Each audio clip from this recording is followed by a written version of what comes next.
Hi everyone, it's Fiona Edgar here. This is a video about the new moon in Sagittarius, which is occurring later on this evening. So first of all, I'll explain what a new moon is. It's kind of a new beginning, right? Now, this is just an ordinary lunation. It's not an eclipse or anything like that, but it looks pretty good, I have to say. So the symbolism of a new moon is when the sky is dark and we can't really see the light from the moon. So things can feel a bit darker than normal. However, this is kind of offset by that very positive, fiery energy of Sagittarius. So this new moon is really well aspected. It is conjunct Venus. So our love lives, romance, passion, but also anything that gives us pleasure in life is going to be highlighted. It is also conjunct Mercury, meaning that it is showing us a better way to communicate, but also it is kind of realigning our thought processes. It's really connected to any kind of spiritual study. So astrology, studying ancient mythology, ancient texts, and any kind of higher learning is really favored here.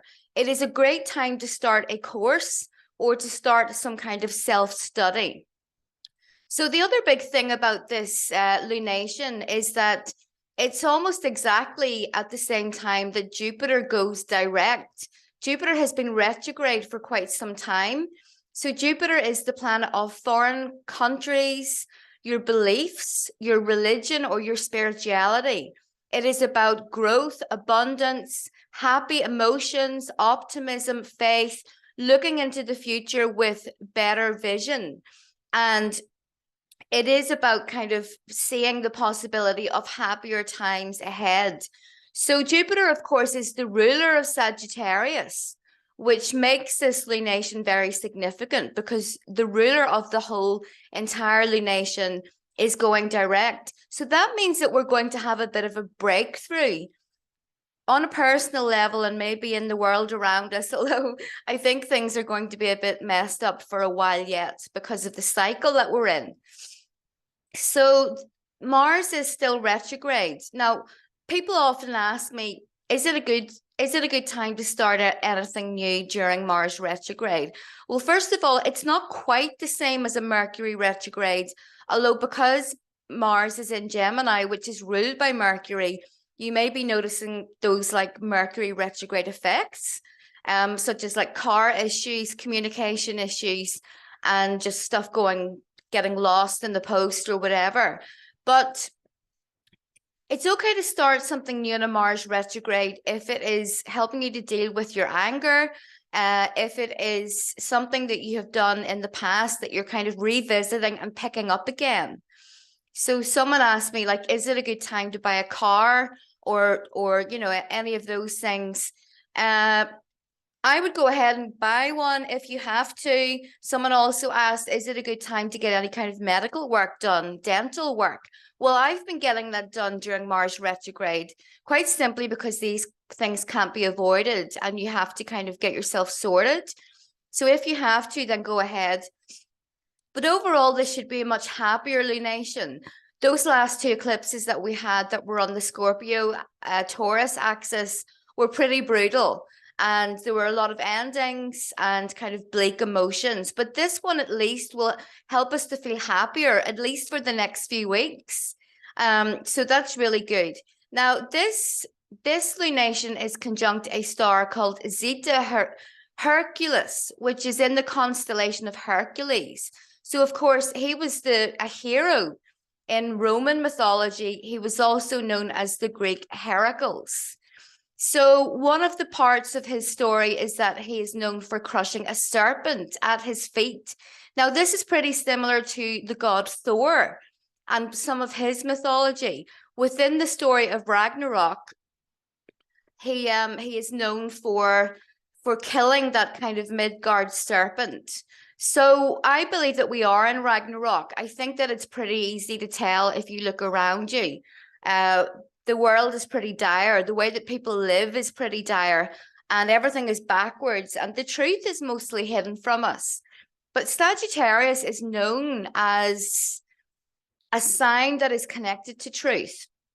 So it is a good time to research those uncomfortable topics where you may have some kind of mental or spiritual block for whatever reason.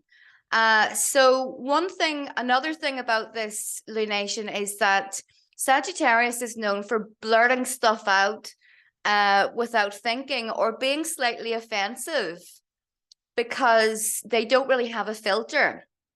I personally like it. I think it's hilarious. And I think that we could do with more people who tell the truth and don't candy coat things, rather than kind of you have to read between the lines and guess what they're thinking because they don't tell you. Well, within this lunation over the next 2 weeks, but in particular, probably tonight and tomorrow, you will find that maybe people are saying some things, and your immediate reaction is to be offended, or you turn away from what they're saying or ignore it with anger. And I would say you have to examine that, because this is part of truth. It's part of maybe realizing that probably everything within our history has been lied about, because the victors will always be the ones that write the stories and write on Wikipedia and history books. So if you can kind of see through a lot of things that have been happening within the past few years, perhaps it is a time where you kind of start to acknowledge that maybe we don't know the truth about certain things and it has been hidden from us. So it's a great time to do that. Get out of your comfort zone, research those topics that you have had some kind of block against. So within Ragnarok, everything is kind of going to shit, really, and that is to be expected, because within the Vedas, the Hindu Vedas, we know that we are in the Kali Yuga, which is when it's the age of darkness. Everything is backwards. Everything that was always seen to have been evil traditionally is now being celebrated and venerated. So don't worry if you're feeling like that and you feel like a bit of an alien, because there are those of us who can see what's going on. It's also interesting that the word Veda is so similar to the Edda, and that is because they came from the same people who were Indo-European people. So what can we say then if we kind of tie that story or that mythology into this lunation? So victory lies within spiritual and religious research, examining ancient belief systems, but also through honor and strength of character. So honor is something that is very much lacking in the modern age. Disloyalty. And really, these people, they only make it worse for themselves, because honor is like a shield that you wear that protects you from harm. So if you're honest and not deceptive, eventually you will be the victor. Maybe not in this age, but in an age to come. And yes, so what else is going on? Well, I did notice, I've written an article about this more in depth on my website. I'll leave the link below, but basically there's been a comet. Comets are really interesting because they have been feared throughout history, but as being terrible omens for mankind. And yes, they do tend to appear when something negative is kind of kicking off, and negative is probably an understatement, but they're connected to plagues, the deaths of great leaders, and all kinds of horrible things. But basically this comet is called ZTF, and it has been moving through the Corona Borealis constellation. So that's in the northern celestial hemisphere. Now, this is going to be visible in January, probably without a telescope. We never know for sure until it is kind of hanging around, but it's going to be visible around the same time that Mars goes direct, which is really interesting because Mars retrograde is a time when war is plotted and planned, but there isn't much action being taken. So what does that mean? Well, we will see, but some things could be kicking off in January. So yes. So what I should say then about this lunation is to Be positive. Definitely focus on your relationships with others, no matter how uncomfortable those are, because there's such division at the moment, you know, especially from the last few years. People have been separating, and the whole you know, needlecraft, to use a kind of secret word, has been very divisive, and that's really been part of their plan. So the other thing about this comet is that it will move through in January. It's going to be moving through a constellation that is named Care Arian Rod. Okay, I'm sorry about the butchering of Welsh. I don't know how to speak Welsh. But basically, in the mythology, she places a curse upon a boy named Lou, which means fair-haired one. So she actually denies him the three aspects of masculinity: a name, arms, and a wife, right? So very kind of appropriate here. So we can connect the activity of this comet with a war that is currently being taken place on Earth. Eventually, though, he is able to break free of all of the curses. So what does that mean for January? I don't know. Time will tell. But we're seeing a lot of horrible things happening around the world at the moment. And it's becoming like we're so restricted and unable to be ourselves. And it's hard to be authentic. But no one can read your mind yet. So you're still able to research the things that you want to and find your own personal truth without necessarily sharing it with anyone else. So in this age of darkness, it can be extremely isolating. And part of being, I guess, is kind of warrior or an honorable person is to, no matter how isolated you feel, is just to keep going. Strength and honor. We must keep going above anything else and not lose our dignity and the honor that we have. So let me talk a little bit then about what this means for each of the signs individually. So for Sagittarius, now I want you to listen to your rising sign and your sun sign and maybe your moon sign if you were born at night. But the most important part of this is going to be a rising sign. So you will need your exact time of birth to get that. Now you can go to a free website called astro.com, plug in your birth details, your right time of birth, and you will see that what your rising sign is clearly. If you don't know what your rising sign is, I do offer a birth time rectification service that you can avail of. So for Sagittarius people, this new moon is happening in your first house. So this can be like a bit of a new life or a profound cycle of your life that's starting and is connected to love and studying and the way that you communicate.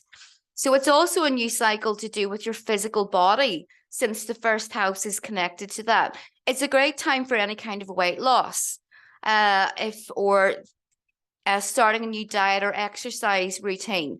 But overall, this is going to be pretty positive for you, Sag, especially as your ruler is going direct today. So you will notice a breakthrough and things starting to move forward for you.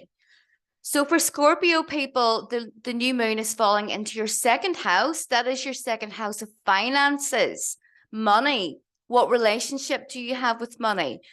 You may be spending at the minute. You may be tempted to spend on some quality items because Sagittarius is it's not known to be cautious or hesitant.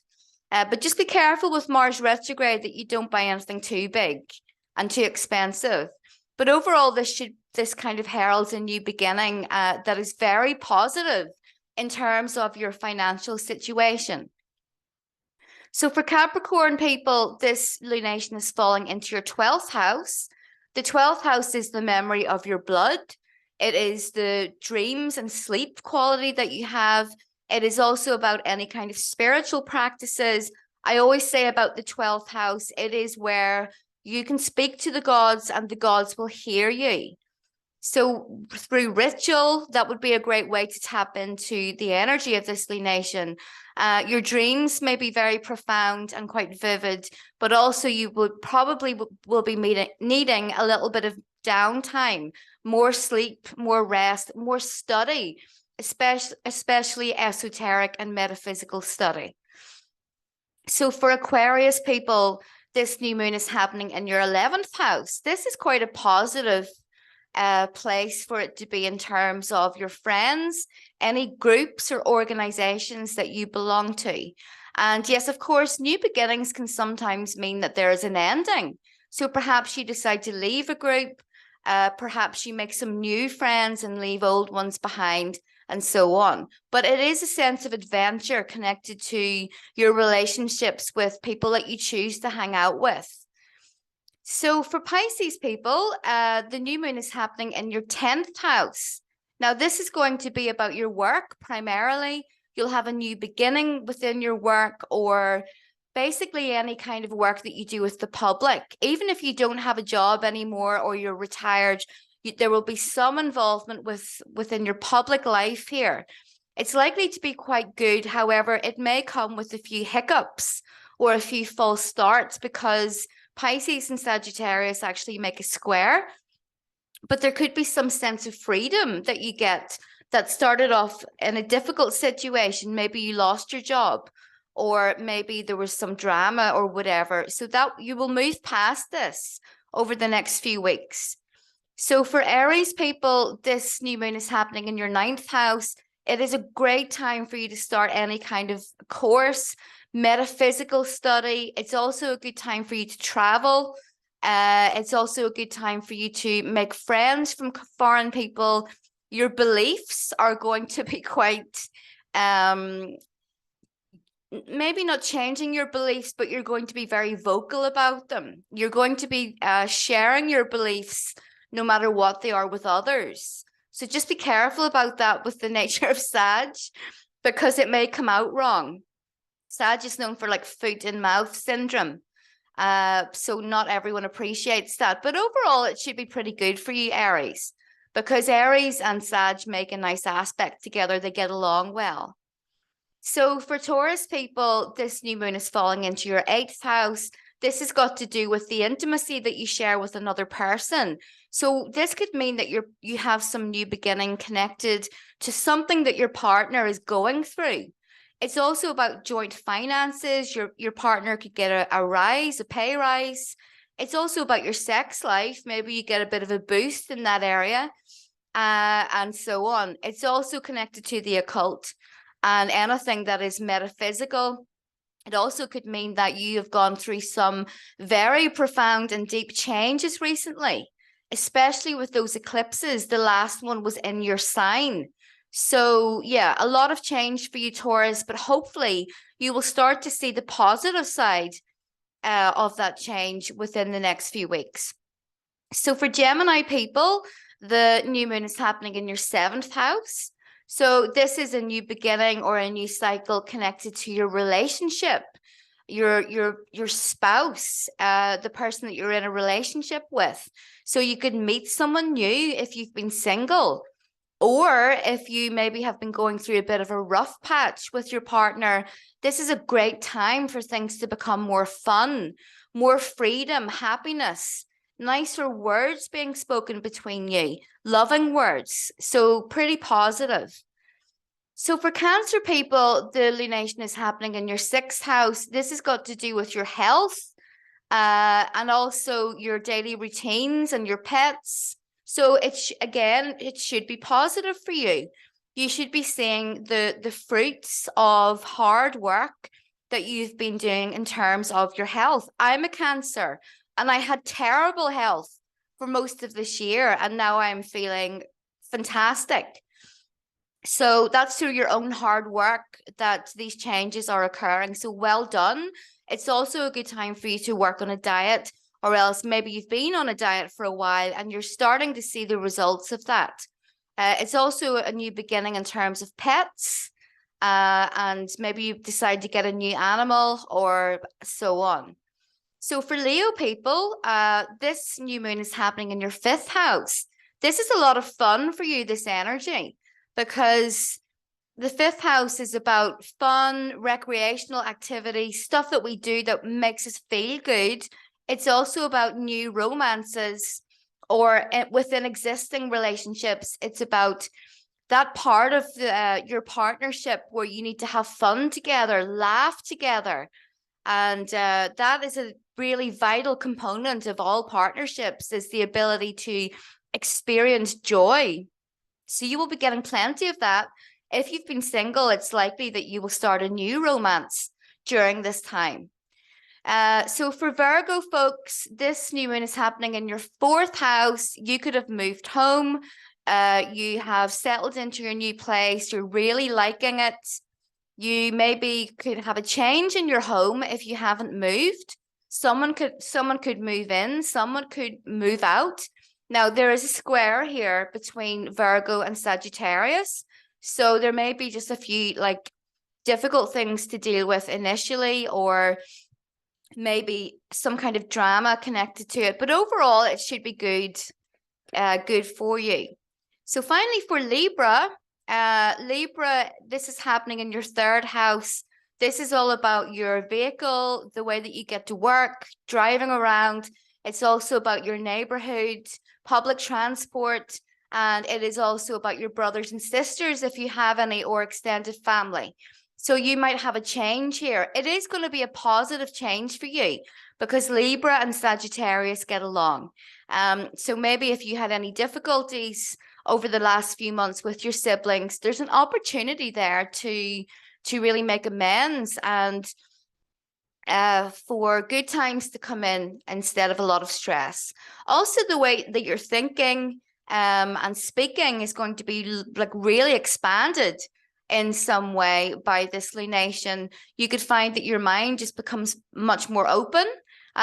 Libra is the sign of logic. It's the most logical sign. So you're not used to maybe thinking about things from a right-brained perspective or a lot of spiritual topics. You can get confused over that because it kind of argues with your logical side. But something good is coming in here for you. So that's pretty much it for all of the signs. So yes, in a nutshell, it looks pretty positive. It's a great time to slay your own demons because the serpent is strong here in this lunation. So slaying the demons, for all of us, we are in a spiritual war. So keep up the fight, honor and loyalty above anything else. And most importantly, it is a feel-good lunation, so have fun. And that is it, guys. If you want a personal reading from me, go to my website, fionaedgar.com. I'm also taking applications for students next year as I'm booked up until the spring. So if you want to become my student, I teach astrology one-on-one. And it is 9 weeks of tuition at 2 hours every week. Go to my website and then you can contact me if you would like to do that. But that's it, guys. I hope you have a fantastic new moon and I will be back again soon.